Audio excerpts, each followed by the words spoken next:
Hello students, आज हम इस वीडियो में डिस्कस करने वाले हैं laws of refraction on the basis of Huygens principal.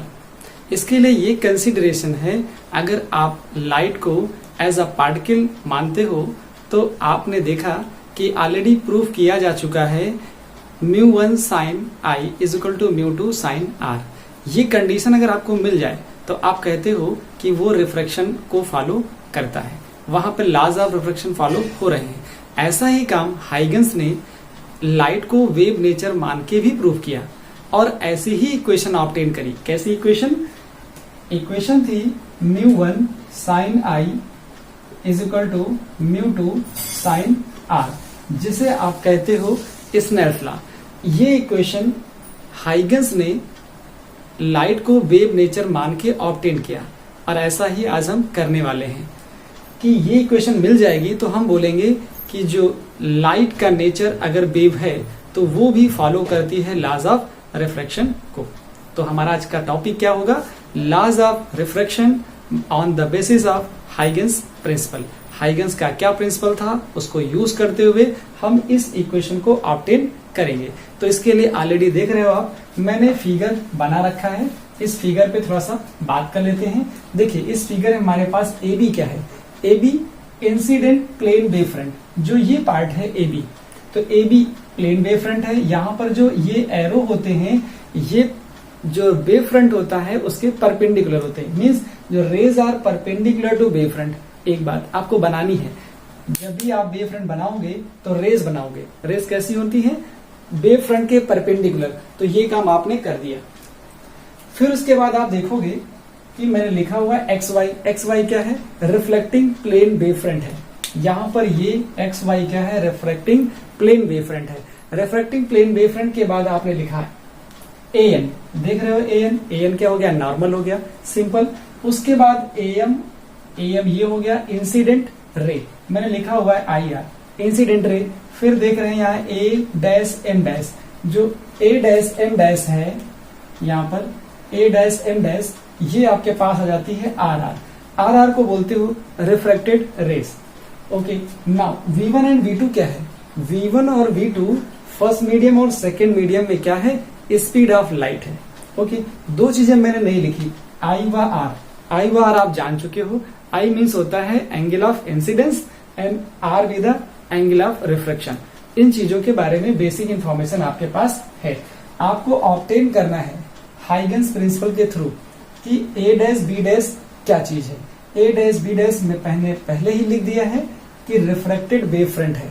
इसकी पोजीशन, इसको ज्योमेट्रिकली कैसे बनाना है, वो भी आपको इस वीडियो में सीखने को बहुत इजी तरीके से मिलने वाला है। ठीक है, तो क्या करना है? सबसे पहले कुछ कंसीडरेशन और थोड़ी सी मैथमेटिक्स, उसी के बेसिस पर हम लोग स्नेल्स लॉ ऑब्टेन कर लेंगे। देखते हैं हमने क्या किया। पहले कंसीडर किया, consider a plane wave front. कैसा है? Consider a plane wave front. मैंने यहां एज्यूम किया consider a plane wave front, plane wave front. Incident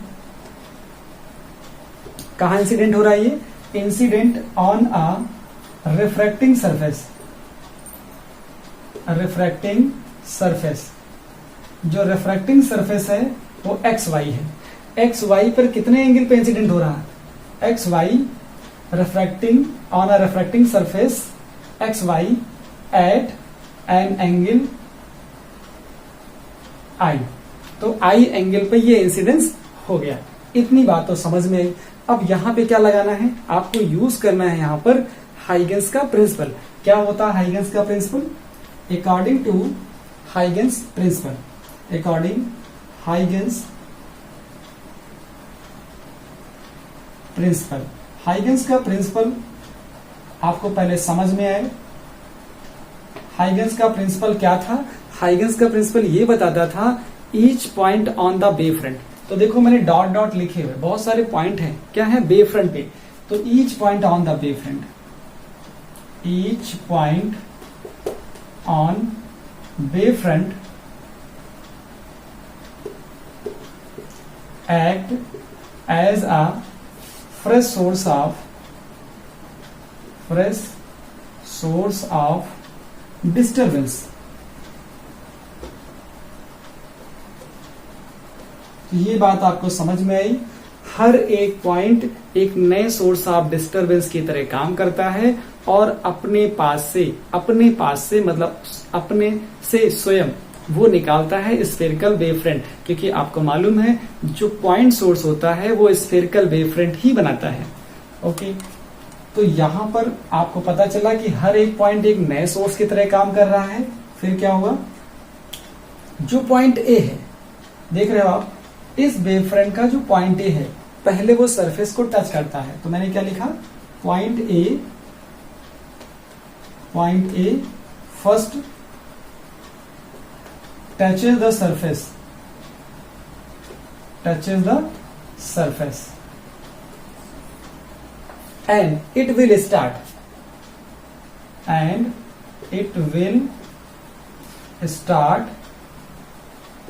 emitting,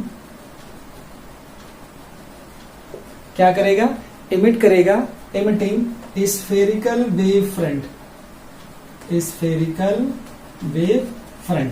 मैं WF लिख रहा हूं, आप समझ जाओगे कि वो स्फेरिकल वेव फ्रंट बना रहा है। तो इतनी बात आपको समझ में आई। ए वेव फ्रंट का जो इंड ए है पहले वो टच करता है रिफ्रैक्टिंग सरफेस XY को, और क्या करता है, it will start emitting spherical wave front. कहां करेगा, इन मीडियम सेकेंड।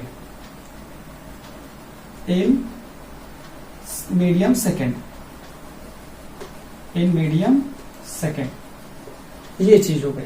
अच्छा, इस पूरे फिनोमेना को एक्सप्लेन करने के लिए आपको ये एज्यूम करना पड़ेगा पहले से ही, क्या, late V1 is greater than V2, तब हम सारी थ्योरी एक्सप्लेन कर पाएंगे।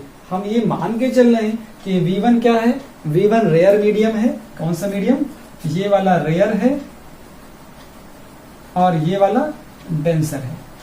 हम ये मान रहे हैं, क्या मान रहे हैं, ऊपर वाला रेयर है, नीचे का डेंसर, ये मीडियम है। तो आपको ये तो पता ही है कि रेयर मीडियम में जो स्पीड ऑफ लाइट है वो ज्यादा होती है, डेंसर मीडियम में कम हो जाती है। तो पहले ये बात आपको समझ में आई कि एक प्लेन वेव फ्रंट है जो रिफ्रैक्टिंग सरफेस पे एंगल आई पर इंसिडेंस होता है, और इस प्लेन वेव फ्रंट का ए इंड जो पॉइंट ए है पहले वो सरफेस को टच करता है और इमिट करता है स्फेरिकल वेव फ्रंट। अच्छा, अब क्या हुआ, एज पासेस ऑफ टाइम, जैसे टाइम पास हुआ, हो क्या रहा है, one by one after A, one by one after A, जो ए पॉइंट के बाद वाले जो पॉइंट हैं, ऐसा क्या हुआ, जैसे टाइम पास होता जाएगा वन बाई वन ए के बाद के जितने पॉइंट हैं वो सरफेस पे पहुंचेंगे और स्फेरिकल वेव फ्रंट बनाना शुरू कर देंगे। तो ये पॉइंट पहले ए के बाद ये पहुंचेगा, फिर ये पहुंचेगा यहां पर, फिर ये पहुंचेगा, फिर ये पहुंचेगा, फिर अल्टीमेटली ये पहुंचेगा, एट लास्ट ये पहुंचेगा। मतलब बी तो सबसे लास्ट में पहुंचने वाला है। तो आपको ये भी समझना होगा कि जो ज्यादा डिस्टेंस ट्रेवल करेगा इन सेकेंड मीडियम, वो स्फेरिकल वेव फ्रंट जो ए पे बनेगा वो ट्रेवल करेगा। तो इस चीज को हम समझने वाले हैं। तो मैंने क्या बताया, as passes of time one by one after A, each point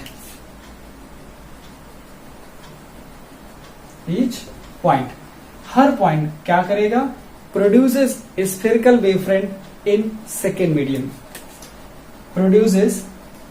each point produces a spherical wave front in medium second। ये बात समझ में यहां तक आ गई। अब सेकेंड मीडियम में हमने ये सपोज किया लेट कि कितने टाइम पे ये यहां पर पहुंचता है। हमने ये मान लिया let point B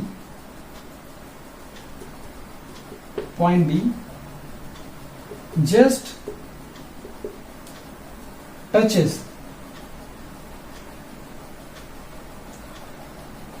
at A dash in time t।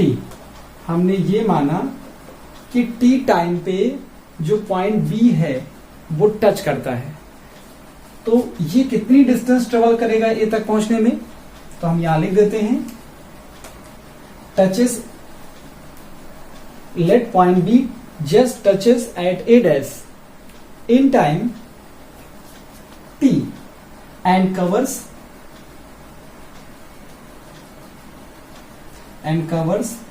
Distance, कितनी डिस्टेंस ट्रेवल करेगा, and cover distance BA dash. ये डिस्टेंस कितनी होगी, ये डिस्टेंस आपको मिल जाएगी V1t। t टाइम में कितनी डिस्टेंस हो गई, ये हो गई V1t डिस्टेंस हो गई। इतने ही टाइम पे A से निकलने वाला वेव फ्रंट कहां पहुंच चुका होगा, इन, ये जो डिस्टेंस है वो कहां है, medium first, in medium first. During this time interval, यहां लिखता हूं मैं, during this time interval, during this time interval, इतने टाइम में, during this time interval spherical wave front produces from A, जो ए से निकल रहा होगा, कवर्स अ डिस्टेंस, कितनी डिस्टेंस ट्रेवल करेगा, कवर्स अ डिस्टेंस, कितनी डिस्टेंस आएगा, ए बी डैश। वो जो डिस्टेंस ट्रेवल करेगा और पहुंचेगा कहां पर, वो होगा A B dash. A B dash की क्या वैल्यू होगी, वो सेकेंड मीडियम में है। आपको ये बात समझ में आनी चाहिए कि सेकेंड मीडियम में स्पीड कम है, टाइम सेम है, टाइम सेम स्पीड कम, तो डिस्टेंस भी कम हो जाएगी। टाइम आप सपोज करिए टाइम 1 आवर है, ठीक है, यहां पे स्पीड v1 है, v1 की कुछ वैल्यू सपोज कर लीजिए, मान लीजिए 1 आवर दिया गया था, यहां पे स्पीड है 100, ठीक है, तो 100 इंटू 1 आवर कर दिया। यहां पर क्या स्पीड है, यहां पे स्पीड 50 है, तो 50 इंटू 1 आवर करोगे तो टाइम, तो डिस्टेंस कम आ जाएगी। इसका मतलब क्या होगा, A B dash equal to V2t आ गया। ये डिस्टेंस कहां होगी, इन V2t इन सेकेंड मीडियम।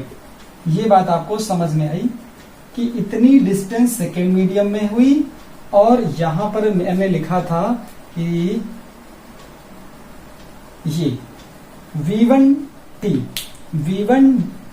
है फर्स्ट मीडियम में डिस्टेंस जो B रीच करता है A डैश तक पहुंचने में, और यहां पर A से जो निकला हुआ वेव फ्रंट है, क्योंकि आप देखोगे तो सबसे पहले यहां से निकला हुआ वेव फ्रंट जितनी डिस्टेंस ये होगी उतना तो कवर नहीं करेगा, उससे कम करेगा, क्योंकि V2 क्या है, V2 कम है V1 से। तो इसका मतलब ये हुआ कि हम कैसे यहां पर वेव फ्रंट बनाएं, रिफ्रैक्टेड वेव फ्रंट को कैसे बनाएं। तो बनाने के लिए क्या करना है, आपको थोड़ा सा एज्यूम करना पड़ेगा A as a centre. For this, यहां लिखता हूं मैं, for this we consider A as a center,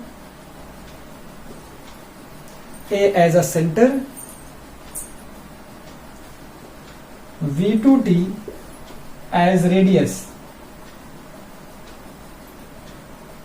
हमने क्या लिया, V2t as a radius। जो V2t यहां पे जो डिस्टेंस होगी V2t, हमने उसको क्या ले लिया, V22 रेडियस ले लिया, और फिर हमने उस पर एक आर्क लगा दिया, और फिर क्या किया, A as centre, V2t as radius, mark and arc. हमने क्या किया, mark and arc, and drawn and drawn. Drawn क्या किया मैंने, ड्रॉन, मैं यहां लिख देता हूं drawn a tangent, tangent from A dash, from A dash on the arc, A dash B dash will represent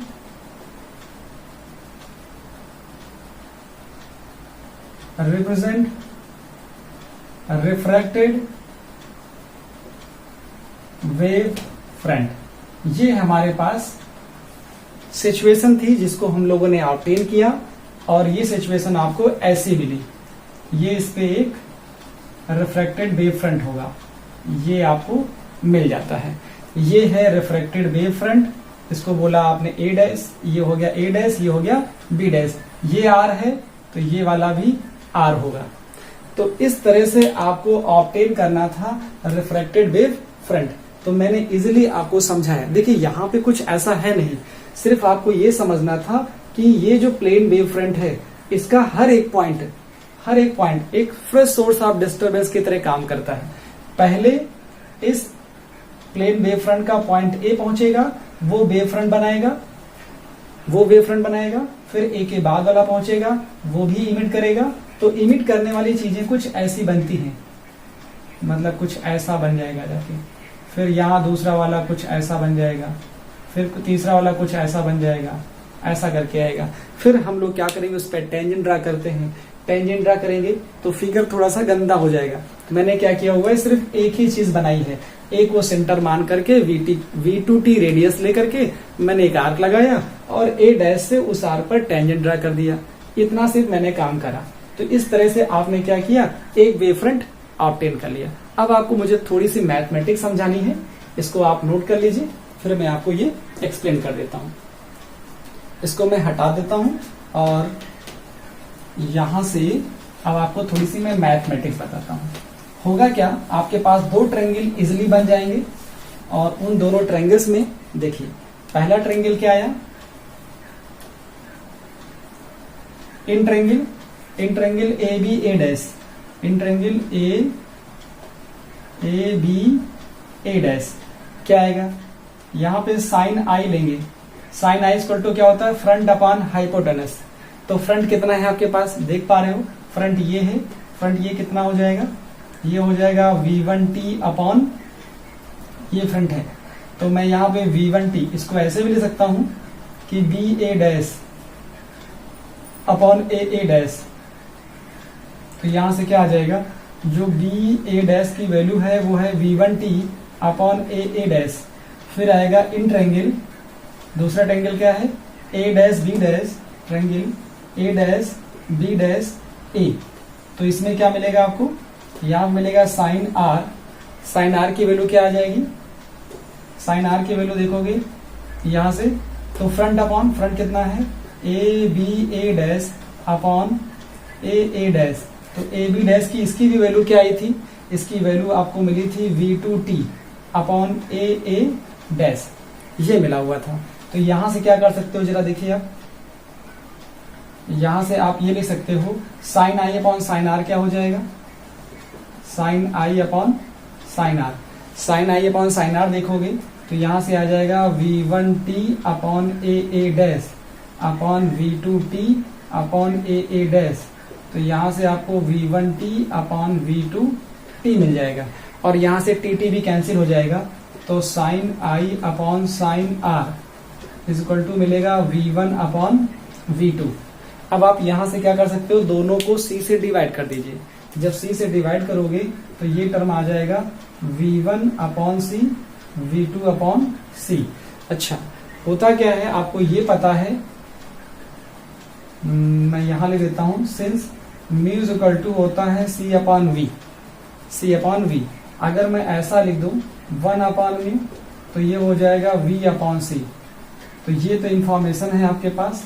इस बेसिस पर आप क्या लिख सकते हो, जरा देखिए इस इक्वेशन को क्या लिखोगे आप, sine i upon sine r is equal to, इसको लिख सकते हो 1 अपॉन म्यू 1 नीचे लिखोगे 1/μ2, इसको लिखोगे क्या μ2/μ1, या इसी लिख सकते हो कितना 1/μ2, ऐसा लिख सकते हो। देखिए यही होता है स्नेल रूल, यही होता है snail rule.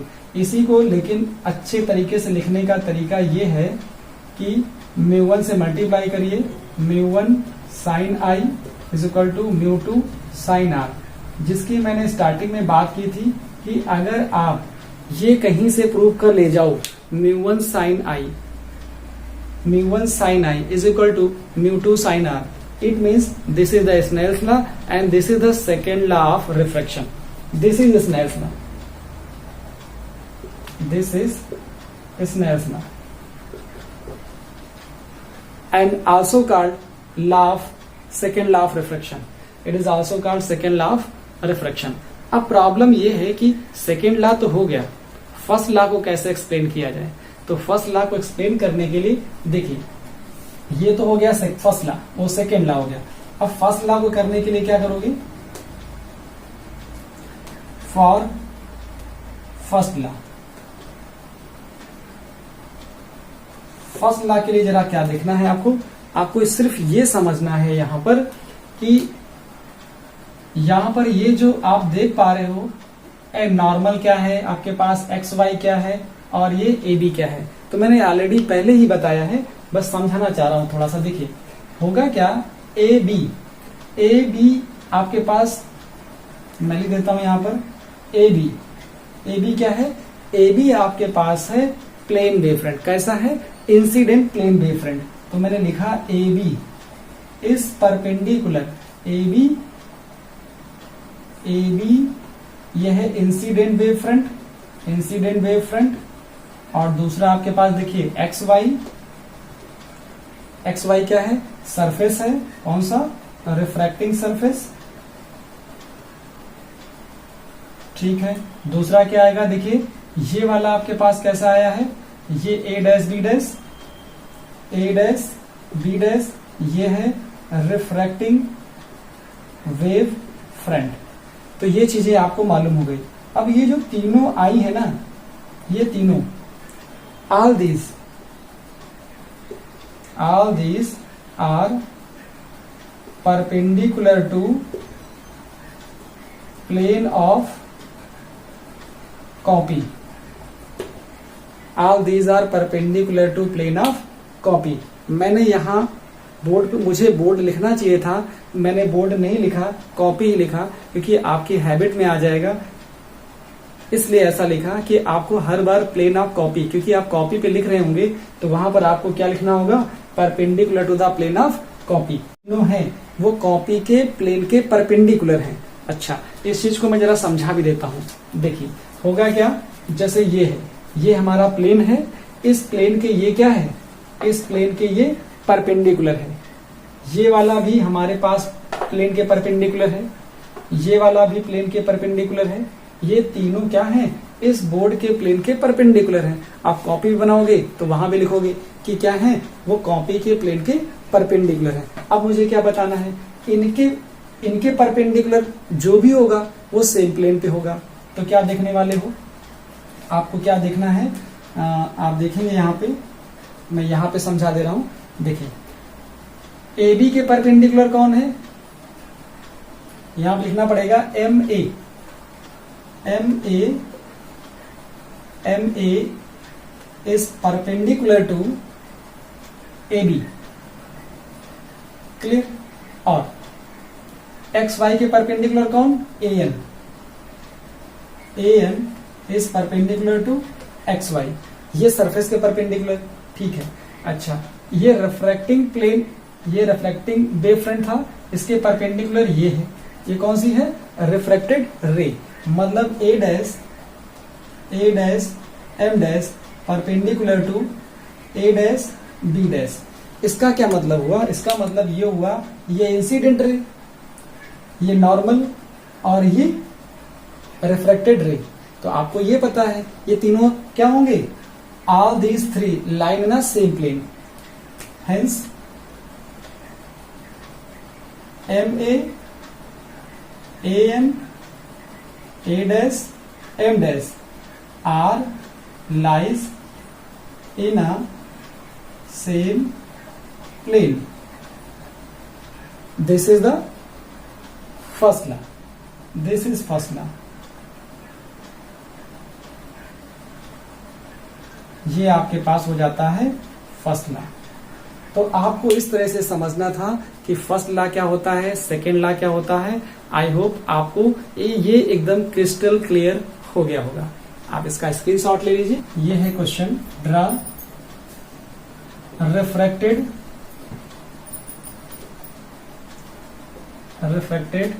Plane wave front. आपको एक refracted plane wave front draw करना है और कंडीशन दे दी गई कि ये आपके पास सरफेस हो गया एक्स वाई और इस पे एक प्लेन वेव फ्रंट है ऐसा कुछ। ये हो गया ए पॉइंट, ये हो गया बी पॉइंट और ये एंगल आपको दे दिया गया आई इज इक्वल टू, यहां पे आई की वैल्यू आपको दे दी गई 45 डिग्री, 45 डिग्री दे दी गई। ठीक है, और फर्स्ट मीडियम यहां पर जो μ1 दिया गया वो 1 दिया गया और μ2 की वैल्यू 2 दे दी गई। मतलब मीडियम, फर्स्ट मीडियम का रिफ्रैक्टिव इंडेक्स 1 है और सेकेंड मीडियम का रिफ्रैक्टिव इंडेक्स √2 है। आपको क्या करना है, यहां पर ड्रा करना है, draw refracted plane wave front. बहुत सिंपल सा क्वेश्चन है, इसको आपको करना है। तो करना कुछ नहीं है, सिंपल ही है। देखिए सबसे पहले आप क्या करो, इस पे एक नॉर्मल ड्रा कर लो। एक नॉर्मल ड्रा कर लिया, ठीक। ये प्लेन वेव फ्रंट है, तो ये प्लेन वेव फ्रंट कुछ ऐसा आया होगा। इसका मतलब कुछ इसकी कहानी ऐसे रही होगी, ऐसे आया होगा। ये भी कुछ ऐसे ही आया होगा, ठीक। तो यहां पर रेज होंगी। ये एंगल अगर आई है तो इसको भी कहीं आगे जाकर के इंसिडेंट होना पड़ेगा, तो यहां पर भी नॉर्मल बनेगा। ये तो नॉर्मल है ही है, क्लियर। अभी क्या हुआ, अगर ये यहां पर आई एंगल बना रहा है ये, तो इसका मतलब ये एंगल आई रहा होगा। ये आई है तभी ये आई होगा, क्योंकि ये तो 90 - आई होता है, क्लियर। अच्छा, अब देखिए होगा क्या कि रिफ्रैक्शन हो रहा। अब रिफ्रैक्शन के लिए आपको ये मालूम है इसमें स्पीड ज्यादा है, इसमें कम है। तो एक तो क्लियर है कि आर की जो वैल्यू होगी वो 45 से कम होगी। तो पहले हम वो निकाल लेते हैं और फिर प्लेन वेव फ्रंट ड्रा करते हैं। तो क्या करना पड़ेगा, आपको यूज करना पड़ेगा ये, use μ1 sin i is equal to μ2 sin r। क्योंकि ये नहीं मालूम है कि यहाँ r की वैल्यू कितनी होगी, वो r की वैल्यू पहले निकाल लेते हैं। तो क्या आएगा, μ1 की वैल्यू 1, sin i कितना, sin 45 इज इक्वल टू μ2 कितना, √2 sin r। तो यहां से क्या आएगा, 1 × 1/√2 और √2 इधर आया, sin r हो गया। यहां से कितना आने वाला है, ये 1/2 √2 ये आएगा, √2 2 हो जाएगा, 1/2 sin r। 1/2 किसका होता है, ये होता है sin 30 का। तो ये हो गया sin r। तो यहां से r की वैल्यू आ गई 30 डिग्री। तो जो एंगल ऑफ रिफ्रैक्शन होने वाला है वो है 30 डिग्री। इसका मतलब ये हुआ कि ये कुछ ऐसा हो जाएगा, ये रेज हो गई, ठीक। ये आगे इंसिडेंट ऐसे होके आई, सॉरी ये थोड़ा सा स्ट्रेट जाएगी ऐसे, यहाँ पे ऐसा कुछ हो गया और इसको थोड़ा सा बेंड हो जाना है ऐसे। तो ये बेंड हो जाएंगे, रेज हो गई ये जो एंगल आया यहाँ, ये जो स्पेस है ये है a'। ये ज्यादा होगा क्योंकि यहाँ ये रेयर मीडियम है। देखिए ये रेयर मीडियम हो गया और ये डेंसर मीडियम हो गया। अब क्या होगा, ये जितना होगा उससे ये छोटा दिखाना है, हमने मान लो इतना दिखाया, तो ये यहां से इस पे टेंजेंट ड्रा करना पड़ेगा एक। अब टेंजेंट कैसे होगा, याके कुछ ऐसा हो जाएगा। तो ये आर होगा यहाँ पर और उतना ही आर यहाँ पे होगा, और वही आर आप यहाँ पे भी दिखा सकते हो। ये वैल्यू कितनी आई, ये वैल्यू आई 30 डिग्री। तो प्लेन वेव फ्रंट हुआ कैसे, प्लेन वेव फ्रंट ये हो गया a', b'। तो यहाँ जो ड्रा करना था रिफ्रैक्टेड प्लेन वेव फ्रंट, तो a', b', will represent the refracted plane wave front, ये इसका आंसर हो जाएगा। तो आपको रिफ्रैक्टेड प्लेन वेव फ्रंट बनाना था। तो रिफ्रैक्टेड प्लेन वेव फ्रंट कैसा होगा? ऐसा होगा, मतलब इस सरफेस से 30 डिग्री पे वो टिल्ड होगा। और यहाँ पे ऐसा हम बहुत सारे बना सकते हैं। अगर प्लेन वेव फ्रंट बनाना चाहें तो ये ऐसे ही इस पे बहुत सारे प्लेन वेव फ्रंट ऐसे बन जाएंगे। ठीक, तो इस तरह से ये टॉपिक आपको यहाँ अच्छे से समझ में आया होगा।